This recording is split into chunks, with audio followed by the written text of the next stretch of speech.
The early morning chill still clung to the air, even inside the bus, a faint shiver making its way through Ilara's thin jacket.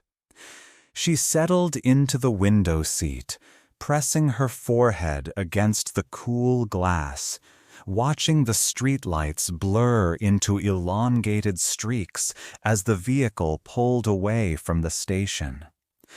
A sigh, heavy with unspoken things, escaped her lips, quickly swallowed by the low thrum of the engine. She was going somewhere, anywhere, away from the familiar humdrum that had recently felt like a cage.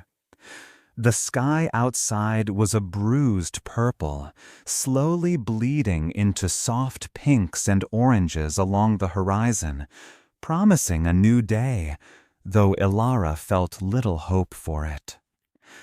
The seat beside her remained empty for the first few stops, a small luxury that allowed her to stretch her long legs and gather her thoughts, fragmented and restless as they were. But then, at a small town stop marked only by a faded sign and a solitary street lamp, a figure shuffled into the aisle. It was an older woman, her silver hair pulled back in a neat bun, carrying a floral tapestry bag that looked almost as old as she did. A gentle smile touched the woman's lips as she met Ilara's gaze, a warmth in her eyes that instantly disarmed Ilara's usual reserve. "Excuse me, dear, is this seat taken?" the woman asked, her voice soft like worn velvet. Ilara shook her head, moving her small backpack from the seat. The woman carefully lowered herself, settling in with a small, contented sigh, and then, without preamble, reached into her bag.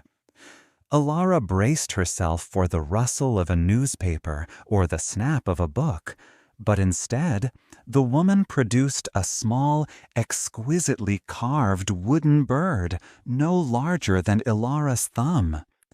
Its wings were spread as if in mid-flight, and the grain of the wood gave it a lifelike texture. "My grandson made this for me," the woman explained, her eyes tracing the delicate lines. "He's a gifted woodworker, even at his age.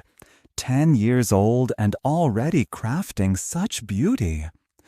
She held it out to Ilara, who took it gently. The wood felt smooth and warm beneath her fingers, imbued with a quiet energy.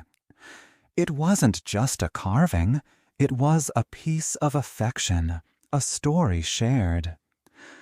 As the sun finally broke through the clouds, painting the passing fields in gold, the woman began to speak of her grandson, of the small joys in her life, of the lessons learned from decades lived.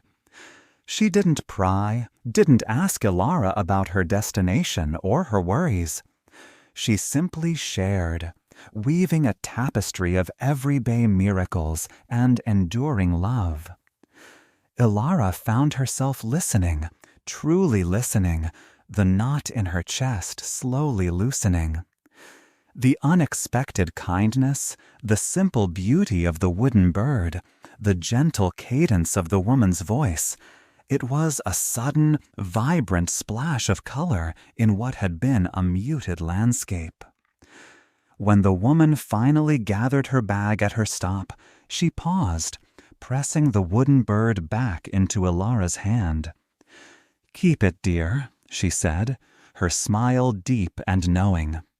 And then she was gone, a fleeting presence, leaving behind the faint scent of lavender and a profound sense of peace.